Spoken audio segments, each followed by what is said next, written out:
Irmãos, última mensagem do ano, eu pensei em alguma coisa que pudesse trazer esperança ao nosso coração. O mesmo eu fiz hoje cedo nos 2 cultos lá na Barra, e vou trazer o mesmo texto que eu expus hoje às 9 às 11 da manhã lá na nossa igreja, que é filha dessa igreja. Não canso de dizer, sou filho da Igreja Presbiteriana da Barra, e a nossa igreja, me parece, eu estou quase certo que é a primeira filha da Igreja Presbiteriana da Barra, primeira igreja que a Igreja Presbiteriana Betânia implantou. Vamos lá então, Lucas capítulo 12, versículo 22. Lucas capítulo 12, versículo 22. O espírito de sabedoria esteja entre nós. O Martin Lloyd Jones diz que a grande meta do pregador na entrega da mensagem é trazer um senso de transcendência à congregação. Não há nada mais importante do que isso. E me lembro de uma pregação do John Stott na Igreja Betânia, ele enfatizando a importância de haver transcendência nos nossos cultos. Quer dizer, certeza de que Deus está presente, que há profecia no meio do seu povo, que Deus está falando com a sua igreja.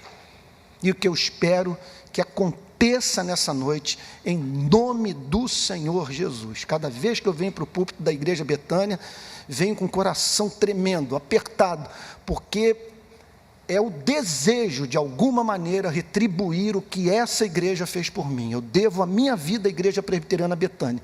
Então, estar aqui é motivo de honra, motivo de alegria, e não é tarefa fácil, porque é aquele anseio de poder contribuir para com a vida da igreja, que Deus usou de uma forma tão especial para me redimir.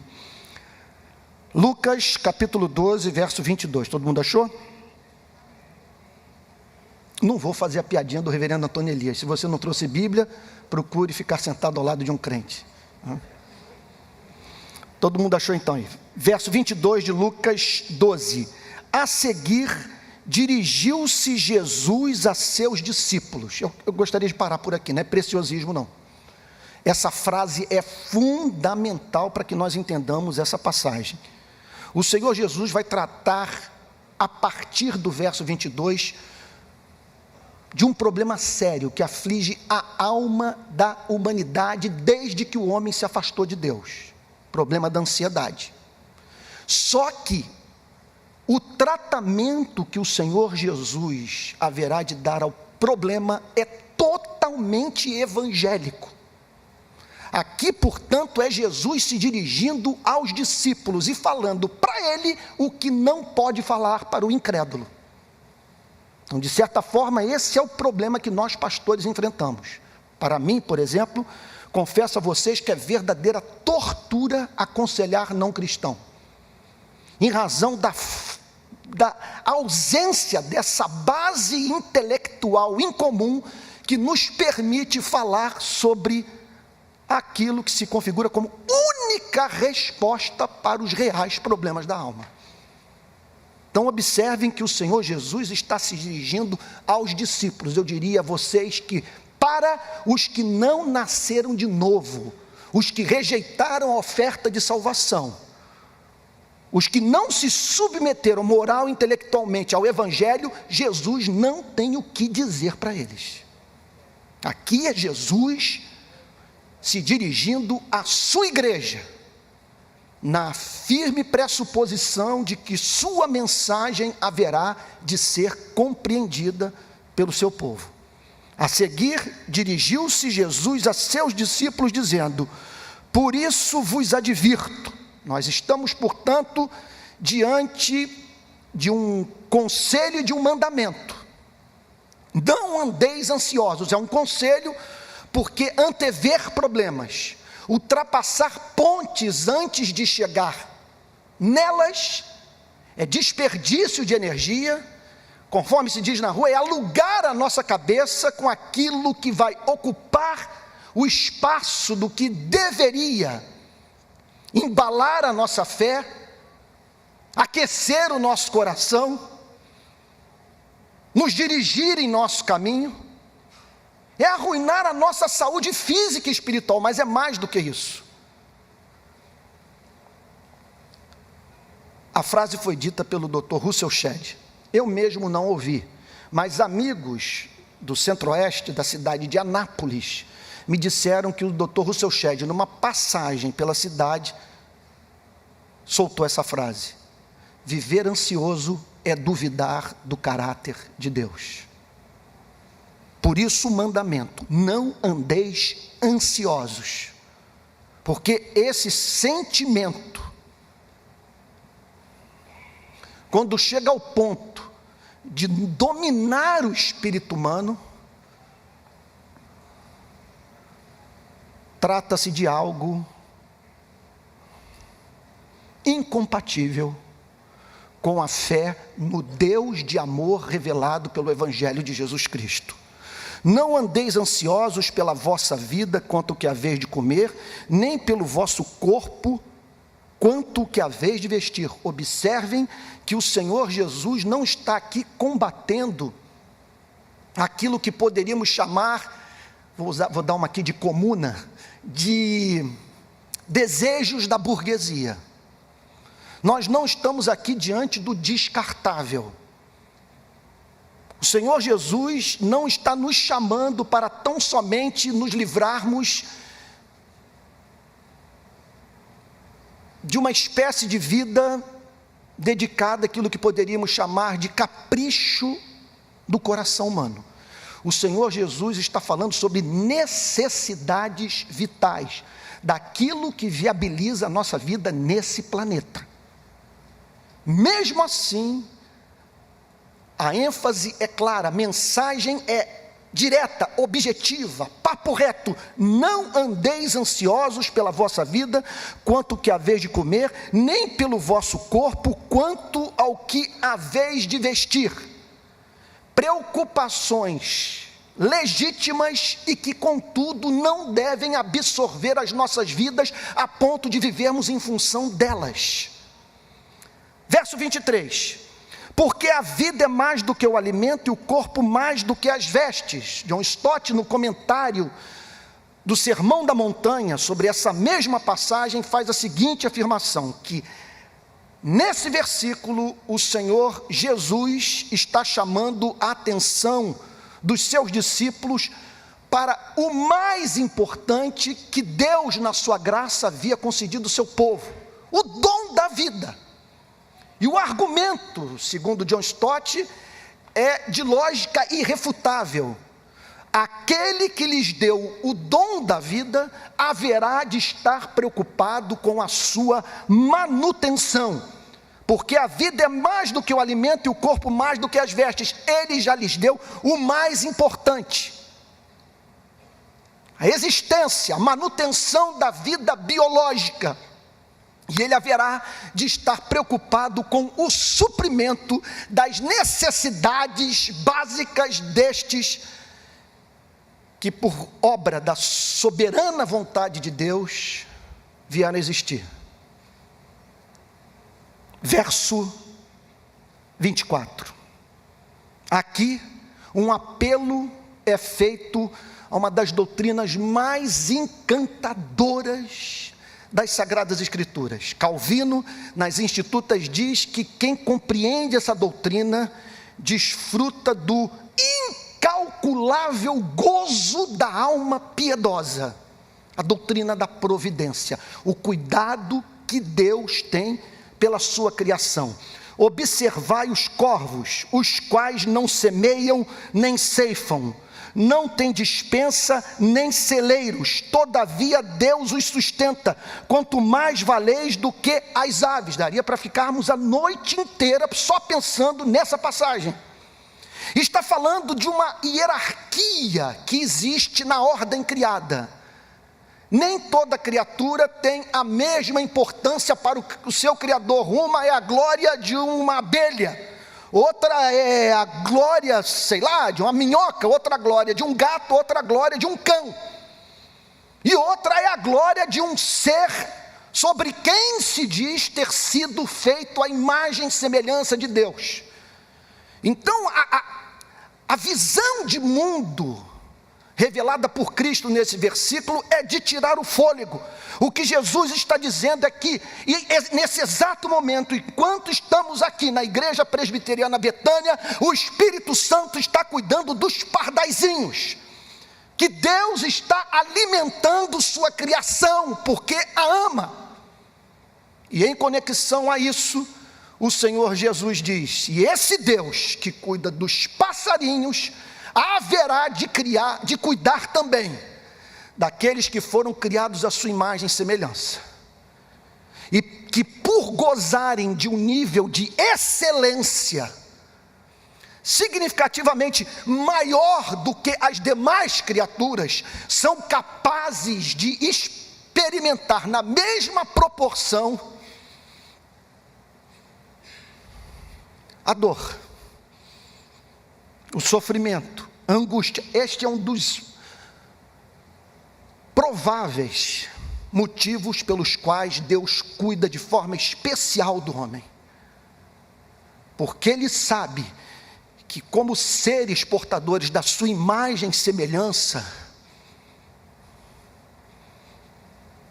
causa-nos dor diferente daquela que é experimentada pelos demais animais, ser privados do suprimento das nossas necessidades básicas. Jesus está falando de um Deus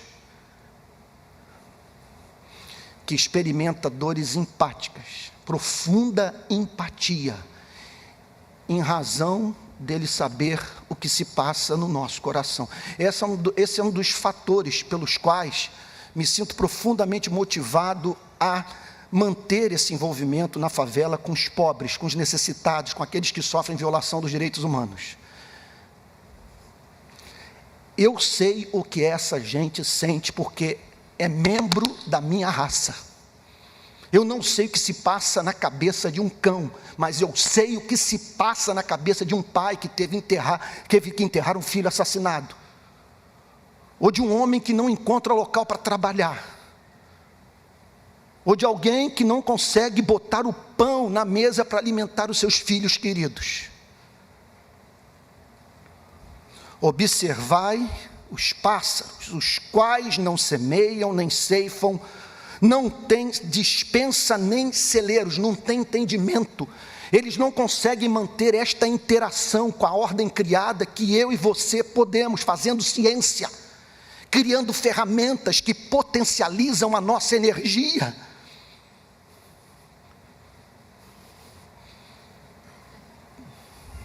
fazendo previsão para o futuro.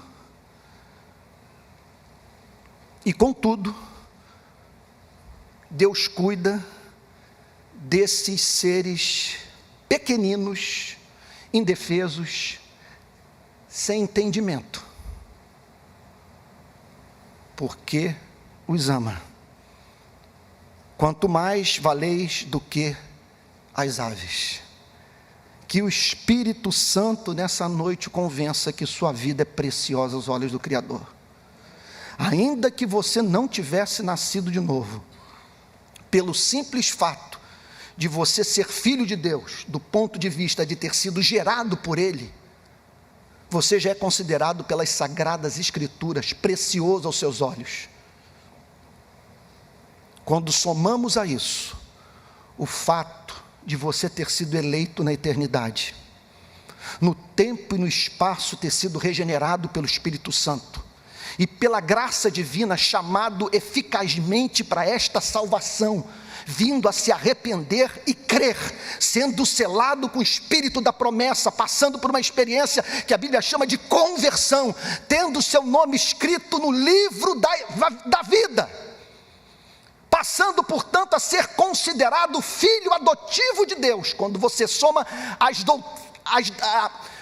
os fatos referentes à salvação, a doutrina da salvação, a doutrina da criação, nós nos deparamos com um ser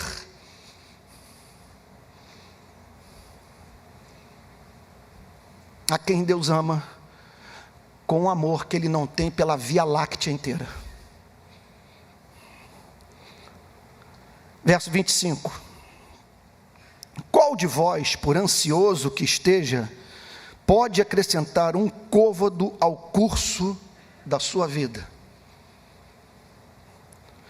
O que significa que as nossas preocupações não têm o poder de prolongar a nossa vida neste planeta. Qual de vós, por ansioso que esteja, pode acrescentar um côvado ao curso de sua vida? Veja o verso 26, tem íntima conexão com o que o Senhor Jesus acabou de falar no 25. Se, portanto, nada podeis fazer quanto às coisas mínimas, por que andais ansiosos pelas outras? Quem aqui pode dizer que, caso siga o conselho de um professor de educação física de Niterói, que é muito meu amigo, e que me disse que se eu fizesse musculação 4 vezes por semana, as chamadas séries A e B, e 4 vezes por semana eu desse uma corrida de 30, 40 minutos, eu teria uma qualidade de vida extraordinária. E se você soma isso, uma preocupação maior com que você ingere, com aquilo do que você se alimenta, então amplia-se a probabilidade de você gozar de uma saúde melhor. Agora, quem aqui pode dizer que, se seguir esses conselhos, vai chegar aos 80? Qual de vós, por ansioso que esteja, pode acrescentar um côvado ao curso de sua vida? E o argumento do Senhor Jesus aqui é muito interessante. Se, portanto, nada podeis fazer quanto às coisas mínimas, as coisas mínimas escapam ao nosso controle. As coisas mínimas, como, por exemplo, o funcionamento dos rins. A coisa de uns 15, 20 anos, estava de joelhos orando, intercedendo pelo domingo, era um domingo de manhã, me preparando para os cultos da minha igreja, e de repente uma dor nas costas, em seguida eu me pego rolando no chão, vomitando de dor, e 12 horas sofrendo horrivelmente, dizer, eu não sou senhor nem do meu próprio corpo. É como se o Senhor Jesus dissesse o seguinte: olha, se é para você viver preocupado, então seja consistente com esse pessimismo, preocupe-se com tudo, leve em consideração o mínimo que escapa ao seu controle, o aneurisma que pode fazer com que você pare numa cama e alguém tenha que trocar suas fraldas durante 10 anos, como aconteceu com um tio meu. Mas não pare aí, pense no funcionamento do sistema solar, pense nesse universo de asteroides e cometas que podem se chocar contra o seu planeta. Pense numa terceira guerra mundial, em atentados terroristas, em epidemias que escapam ao controle humano. Pense nos seus filhos.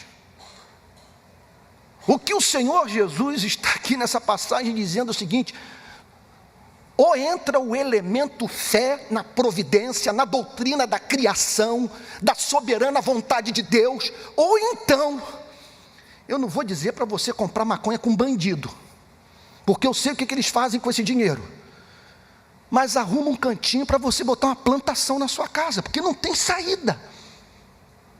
Não dá para você ouvir a voz do seu coração, senão você enlouquece. É por isso que tem tanta gente usando droga, especialmente na Europa, nos Estados Unidos. E parte desse envolvimento com drogas é porque essa gente é inteligente, essa gente pensa e não consegue se ouvir, porque quando você leva em consideração essas possibilidades trágicas, não há como poder dizer em paz me deito no sono. Em paz me deito e logo pego no sono, porque a frase não pode ser completada, a frase do Salmo 4, verso 8, porque Senhor, só Tu me fazes repousar seguro.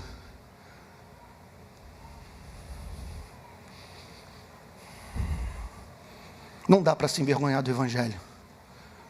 Só uma palavra cabe para manter a nossa sanidade mental: Deus. Infinito, pessoal, que conhece o nosso coração, que nos ama e tem todo o poder, a ponto de dizer: a porta que eu fecho ninguém abre, a porta que eu abro ninguém fecha, até os cabelos das vossas cabeças estão contados. Se, portanto, nada podeis fazer contra as coisas mínimas. Esse versículo foi fundamental para eu tomar coragem para andar de avião. Eu odeio avião. Odeio quando vem aquele negócio, vai passar por turbulência no meio do Atlântico. Irmãos, a obra de santificação entra em ação imediatamente. As confissões de pecados, os arrependimentos, sabe, aquele senso de criaturidade, de que você é o vermezinho de Jacó. E como eu não entendo o funcionamento daquela coisa, mais complicada se torna ainda a minha relação com o avião. Até que um dia que eu parei para pensar na seguinte coisa: mas aqui estou eu preocupado com o avião, com a turbulência. Uma vez, indo de Brasília para Anápolis, eu vi o comissário cair no chão, tamanha turbulência. Eu pensei, mas o que falar das decolagens e aterrissagens que estão acontecendo nesse momento dentro do meu organismo?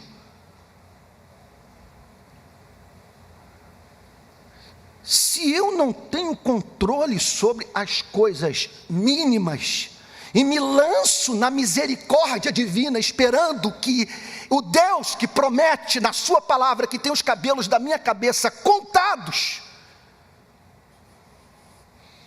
não vou deixar que medo de avião me impeça de ser útil e de servir ao meu Deus para a glória do seu nome. O pensamento é de lógica irrefutável. Se, portanto, nada podeis fazer quanto às coisas mínimas, por que andais ansiosos pelas outras? Observai os lírios. Ele agora para de falar sobre comida e passa a falar sobre vestuário, sobre visibilidade, sobre ficar bonito, ser visto, ter roupa para cumprir o seu papel social, ou os seus papéis sociais. Observai os lírios, eles não fiam nem tecem, não são responsáveis pela sua indumentária. Eu, contudo, vos afirmo que nem Salomão, em toda a sua glória, se vestiu como qualquer deles. Porque nem Salomão, em toda a sua glória, se vestiu como qualquer deles? Porque as roupas de Salomão são culturalmente condicionadas. Por isso que a moda vem, a moda passa, e quando nós olhamos para nossas fotos do passado, nós nos envergonhamos. Sapato cavalo de aço, calça boca de sino. E no período da minha adolescência, aqui em Niterói e no Rio, na Dancing Days, a moda era a tal da calça cocota, com as nádegas aparecendo, sapato bico fino, camisa florida, era ridículo demais. E se Salomão aparecesse aqui na sua glória, nós não veríamos formosura alguma. Agora, tira um lírio do campo dos dias de Salomão e coloca aqui nessa mesa. Porque ali não há vaidade, não há condicionamento cultural. A Deus, a sua glória, a sua criatividade, o seu amor, o seu poder de oferecer flores aos homens e de revelar a sua beleza através da ordem criada. A Ele toda honra, toda glória, todo louvor. Coisa bonita, palavra de Deus. Ora, se Deus veste assim a erva que hoje está no campo e amanhã é lançada no forno, quanto mais tratando-se de vós, homens de pequena fé. E aqui ele fala sobre a grande diferença entre Salomão e o lírio do campo.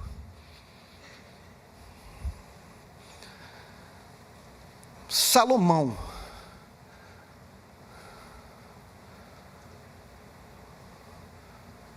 com todo o seu poder e riqueza, não vai conseguir encontrar, como é que eu poderia dizer, uma moda transtemporal, alcançar uma beleza que transcenda todas as culturas e não possa ser relativizada. Só tem uma grande diferença entre Salomão e os lírios do campo. Os lírios são lançados no fogo para fazer pão para o homem. São lançados na fogueira quando murcham. Em contraposição a Salomão, que não foi criado para ser lançado numa fornalha de fogo. Se Deus concede essa dignidade ao lírio, que de modo tão passageiro revela as perfeições de Deus,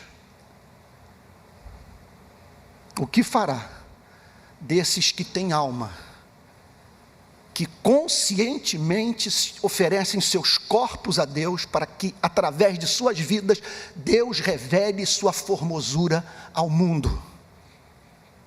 Contudo, esses homens podem ser acometidos por essa moléstia que o verso 28 chama de pequena fé, que significa pequena confiança no caráter de Deus.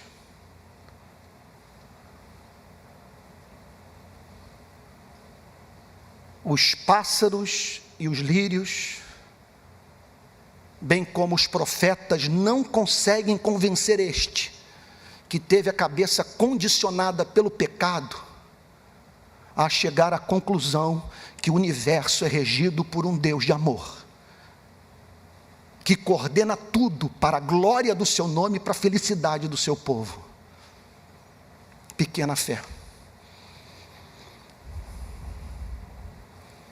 Permitam-me fazer aqui uma confissão.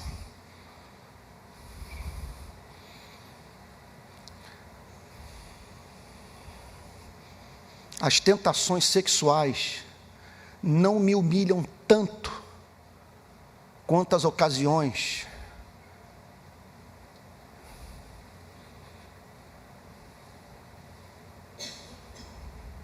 que eu me vejo administrando minha vida como se Deus não fosse confiável. Essa semana, a Alissa, minha filha de 4 anos, filha temporã, com pneumonia, 4 dias de febre. E numa daquelas noites eu não consegui dormir. Tenho para mim que minha alma emitiu uma nota. Eu não estou querendo, não acredito que com isso eu esteja me desumanizando e procurando para a minha vida um padrão angelical, me desnaturalizando. Porque eu quero saber o porquê de eu não ter dormido aquela noite, por causa de uma febre, por preocupação. E quando Jonathan Edwards perdeu a sua filha Jerusha, de 18 anos, que provavelmente contraiu tuberculose, cuidando de David Brainerd, em sua casa, ele escreve no diário de David Brainerd: no dia tal de 1700 e tal, aprouve ao grande e soberano Deus levar minha filha Jerusha, de apenas 18 anos, que dedicou seus últimos meses de vida aos cuidados do eminente servo de Deus, missionário David Brainerd. Ou porque eu vejo tantos irmãos na fé passando pelas maiores tormentas, vendo o invisível, e tão pouco me abala. Homem de pequena fé. Excesso de preocupação que nos domina, que nos faz duvidar do caráter de Deus, denota carência de batismo com o Espírito Santo, de avivamento, de derramamento da graça de Deus sobre a vida do seu povo. Foi num contexto de avivamento que os cristãos primitivos puderam dizer,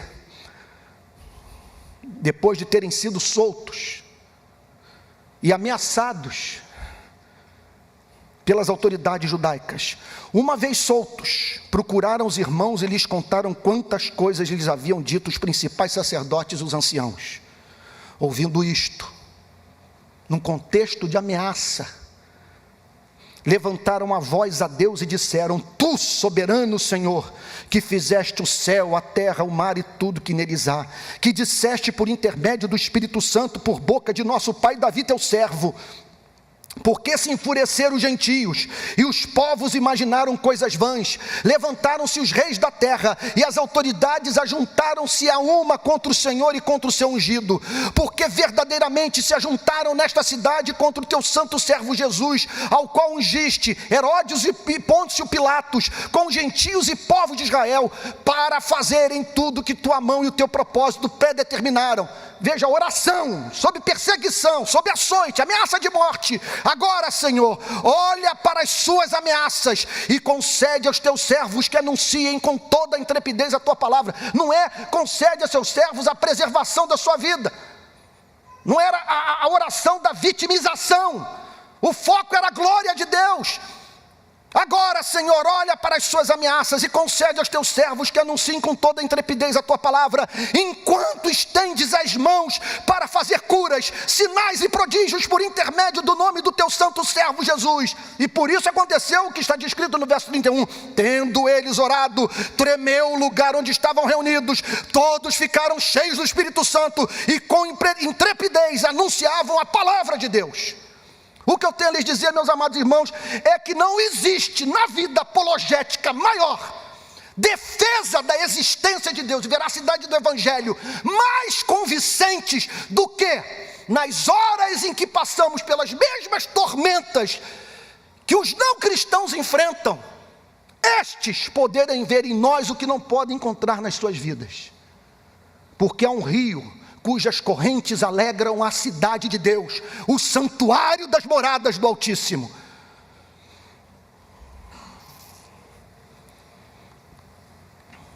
Verso 29. Não andeis, pois, a indagar o que haveis de comer ou beber, não vos entregueis a inquietações. Não significa, portanto, você deixar de fazer planejamento, de usar o cérebro, de antecipar problemas a fim de não correr riscos desnecessários, o que é chamado de temeridade. Há uma diferença entre coragem e temeridade. Coragem é o enfrentamento do perigo, quando é isso que minha consciência exige que eu faça. Temeridade é correr riscos desnecessários. O que o Senhor Jesus está falando é sobre você se entregar às inquietações. Não há mais preocupação missionária com a justiça social, com o reino de Deus, com a glória de Deus, com o culto, com a adoração que lhe é devida. Sua cabeça está focada em não morrer antes do tempo, em não ver tais e tais sonhos não se cumprirem em sua vida.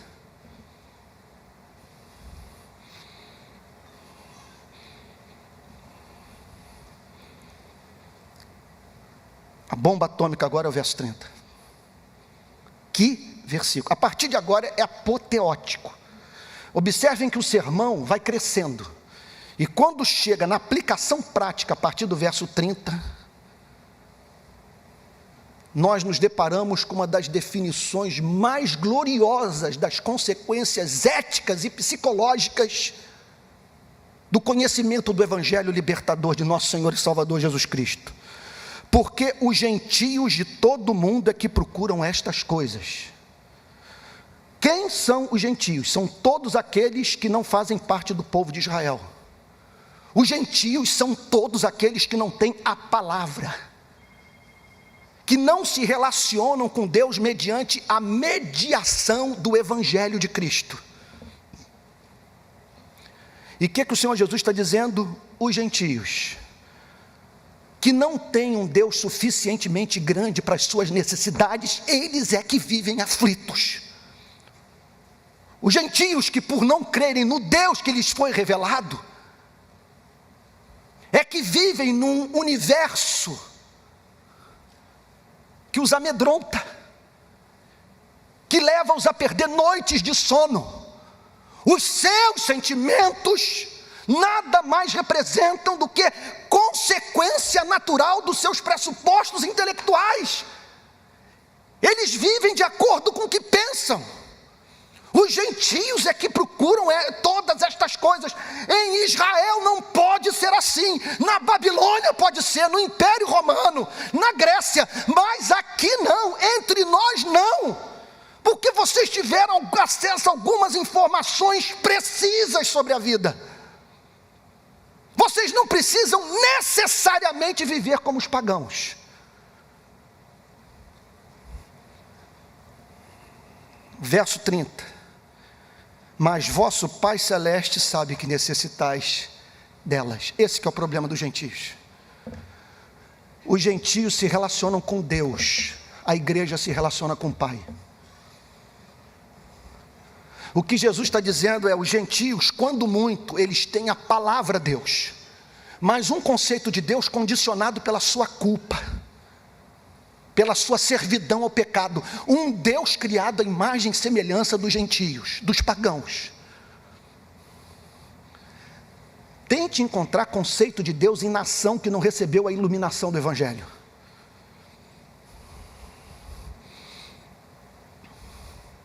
Conceito de Deus que encante, que aquiete os temores, que gere música na alma.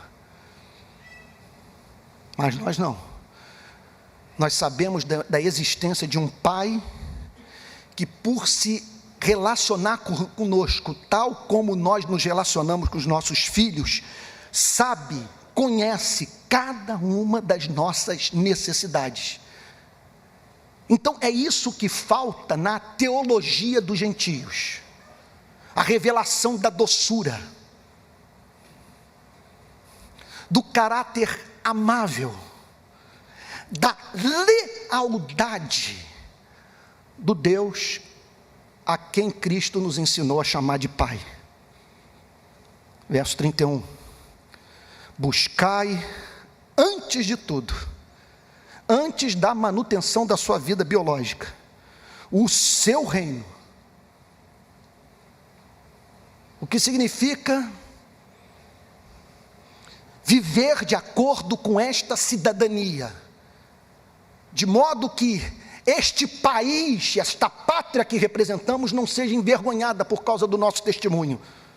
Buscai antes de tudo o seu reino, e estas coisas vos serão acrescentadas. O que significa, preocupe-se com o que preocupa a Deus, e Deus se preocupará com o que preocupa você.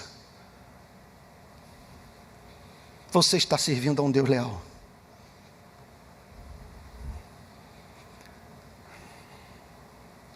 Verso 32, estou terminando. Não temais. Vocês imaginem esta frase entrando no nosso coração, este conselho, este mandamento, ganhando espaço no nosso espírito nessa noite. Não temais. Gente, é por isso que eu me considero um caso perdido para qualquer espécie de terapia. Eu chego para o terapeuta apresentando a minha ansiedade, a minha fobia. Doutor, não consigo mais dormir. Ele pode até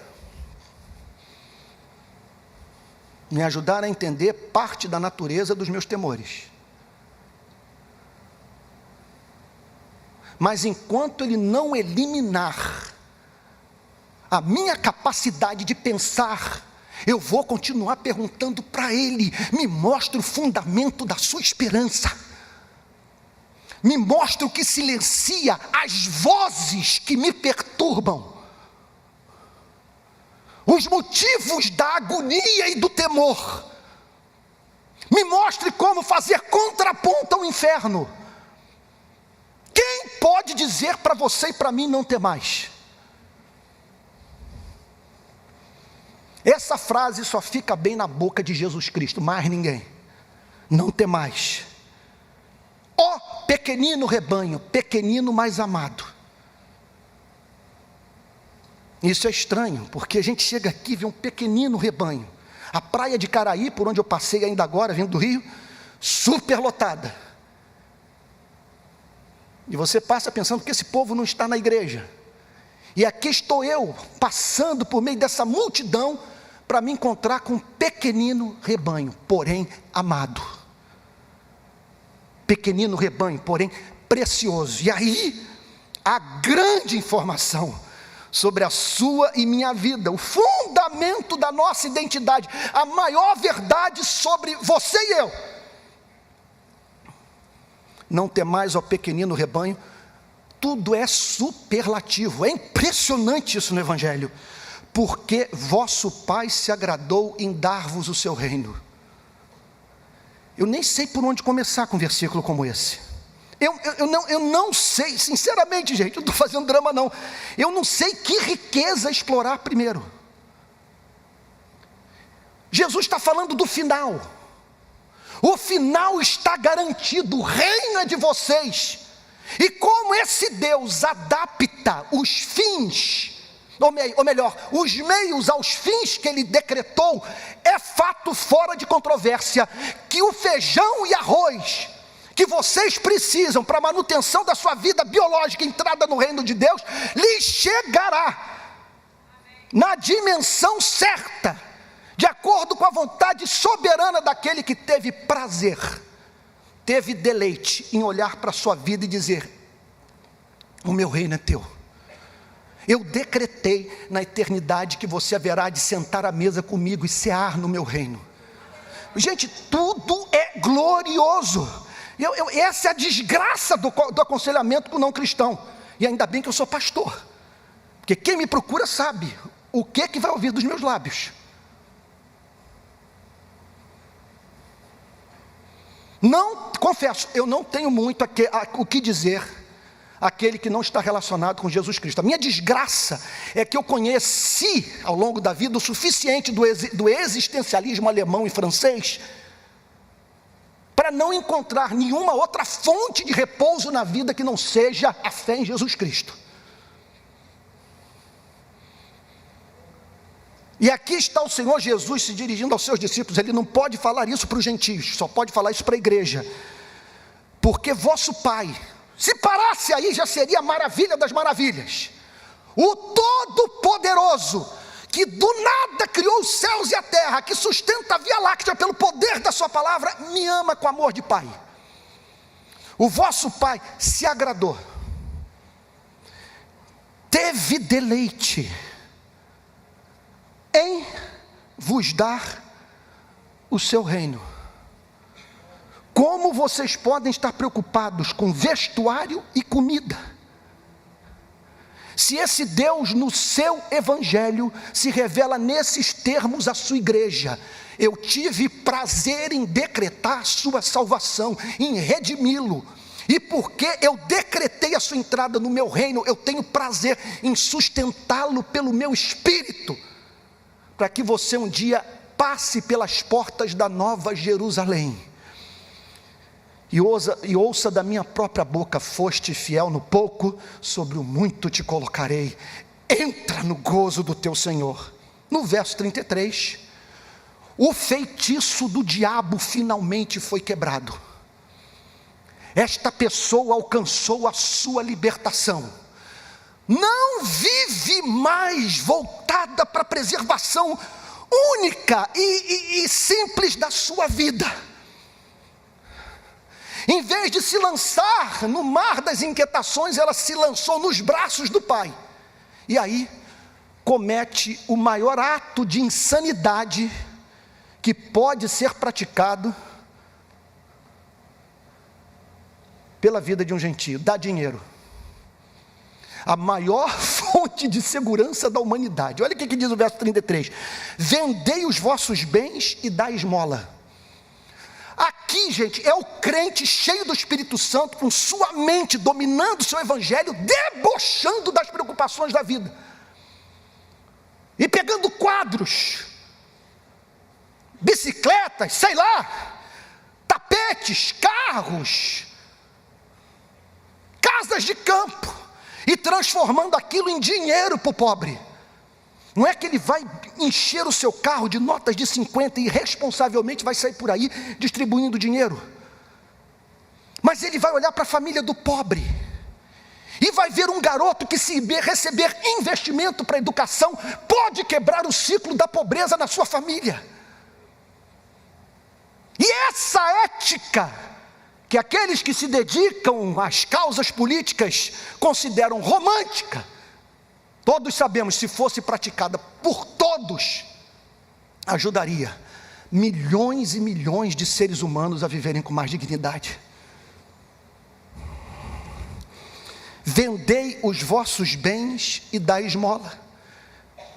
Vocês estão entendendo o funcionamento da alma dessa pessoa? Eu sou amado. Eu sou do meu amado é meu. Certamente bondade e misericórdia me seguirão todos os dias da minha vida, e habitarei na casa do Senhor para todo sempre. O meu problema já foi resolvido, agora sou livre para cuidar das preocupações não imaginárias dos necessitados.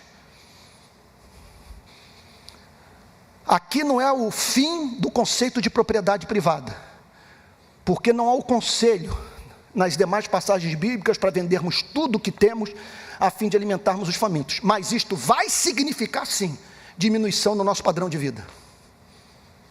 Seguirmos aquele acerca de quem se diz na Bíblia que, sendo rico, se fez pobre para enriquecer a sua igreja. Você vai voluntária e conscientemente subtrair algo da sua riqueza, porque você foi tornado livre, a fim de investir naquele que está passando por reais necessidades. Isso pode significar você também fazer o que é feito aqui na Igreja Betânia, trazer esses recursos para que eles sejam administrados com inteligência por homens que foram eleitos pela igreja, a fim de que o pobre seja socorrido. Essa é uma forma também de dar esmola.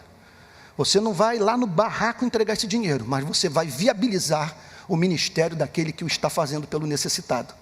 E eu posso lhe garantir que a Igreja Presbiteriana Betânia tem feito muito mais do que você pode imaginar com os recursos que chegam no gasofilácio.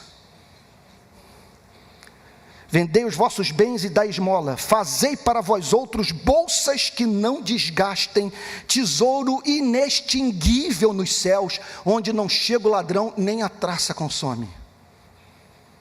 É um contraste profundo com as nossas fontes, com os nossos, fontes de segurança nessa vida, frágeis, das quais nós teremos que um dia nos afastar, ou que serão afastadas de nós, afastadas de nossas vidas.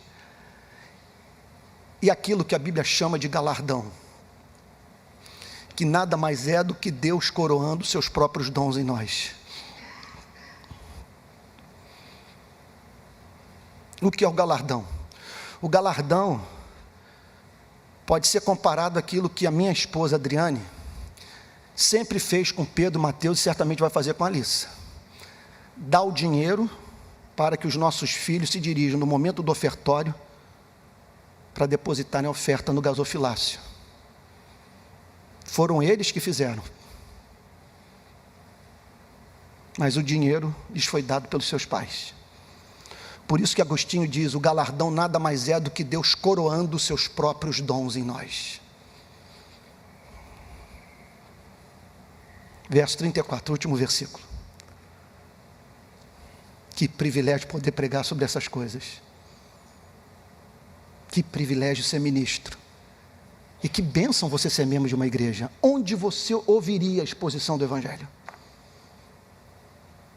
Bem-aventurados os olhos que podem ver o que os irmãos estão vendo e ouvir o que os irmãos estão ouvindo.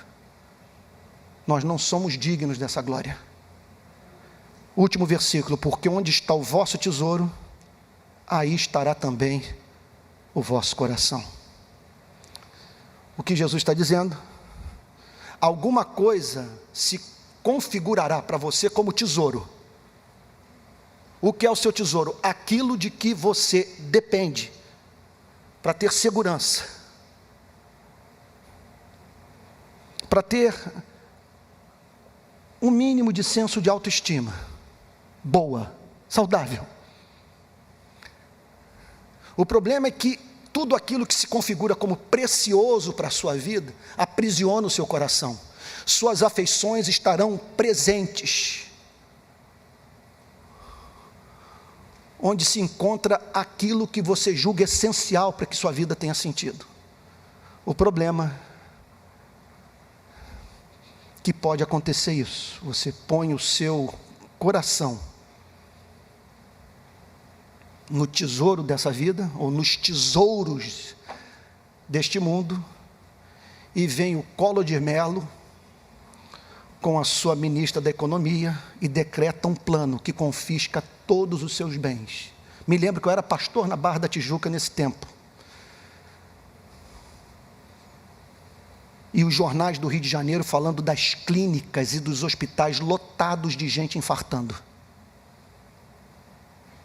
E por que infartaram?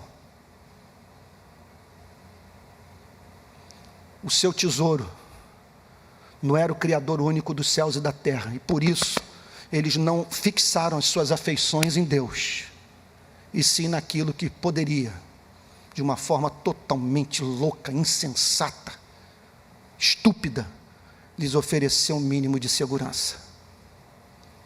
Qual é o meu objetivo com essa mensagem? Irmãos amados, se nós permitirmos que esta passagem dos evangelhos regule a nossa forma de nos relacionarmos com os nossos bens, com este planeta, com o pobre e com Deus, nós vamos viver uma vida muito mais bonita. Vamos conhecer a liberdade dos filhos de Deus. Vamos deixar de nos vitimizar.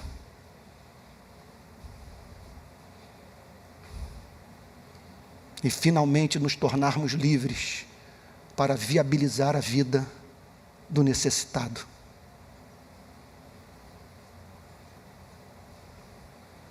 Qual é a chave para tudo isso?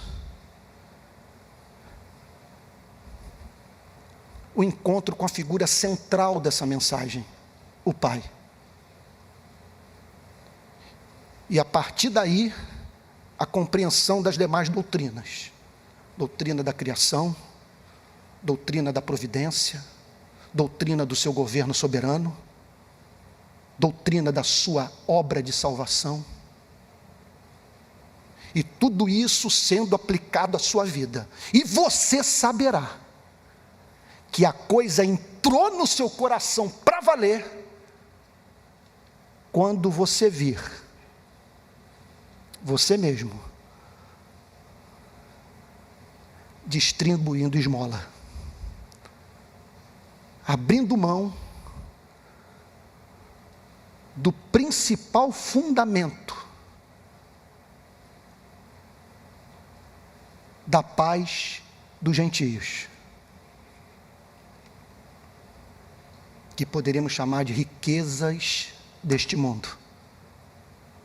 Ali você estará dando uma prova cabal, quando você se tornar generoso, de que você compreendeu o Evangelho.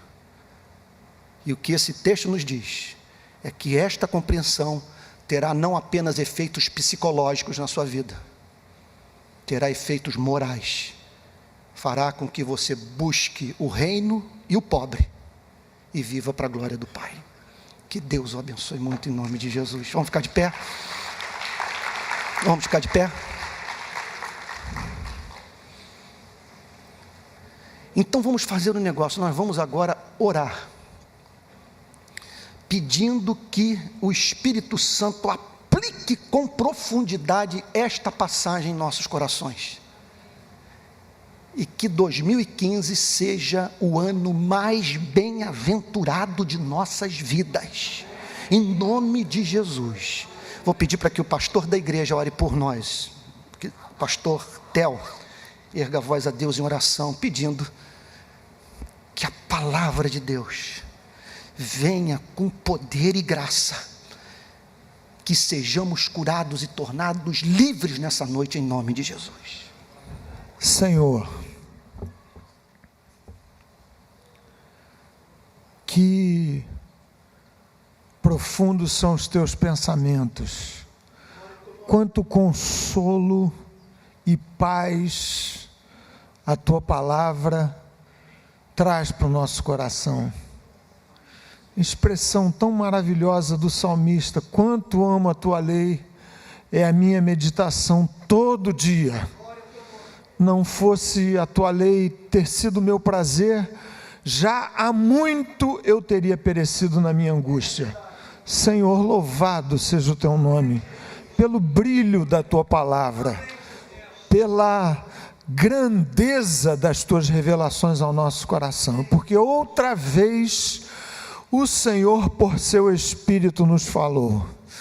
Ó bendito Jesus, como oramos aqui, como dissemos aqui, que o teu Espírito Santo nos visite ainda mais intensamente, para largarmos sob os cuidados do nosso Pai Celestial todos os cuidados, todas as ansiedades, tudo aquilo que até aqui tem amarrado as nossas vidas, para avançarmos segundo o teu poder, segundo a tua santa e preciosíssima vontade.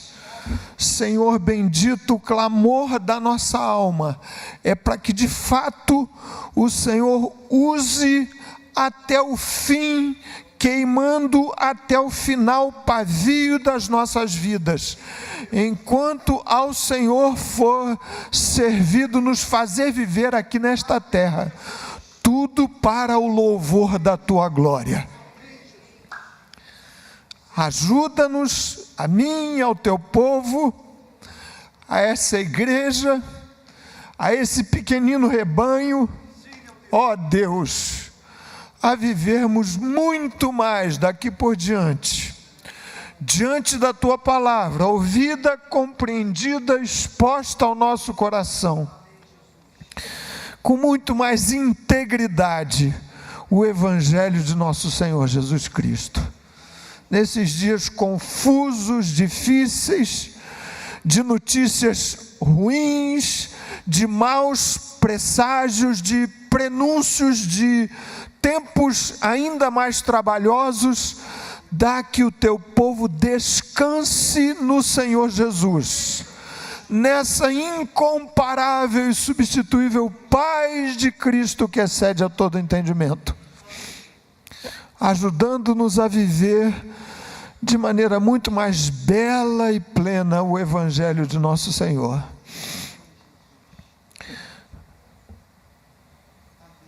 Muitas coisas foram escritas aqui, colocadas nesta cesta de pedidos, que no final das contas representam aqui e ali questões que têm tirado o sono do teu povo, questões sérias e graves que demandam uma intervenção milagrosa do Senhor.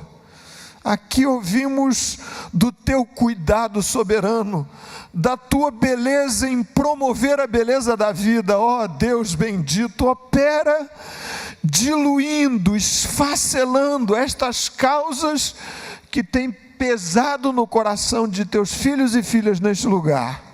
Doenças sérias e graves, aflições em família, portas trancadas, emprego ruim ou desemprego, seja o que for, ó, em nome de Jesus, concede graça, a graça que basta, a graça suficiente para que o teu povo avance de glória em glória, livre, absolutamente livre de todo peso de ansiedade, ao tempo e à medida em que o Senhor mesmo vá abrindo as portas pelas quais, de maneira altaneira e para o louvor da tua própria glória, cada um deve entrar para a exaltação do nome de Jesus nas nossas próprias vidas. A ti a glória, a honra e os louvores em nome de Jesus. Amém. Amém. Amém. Amém.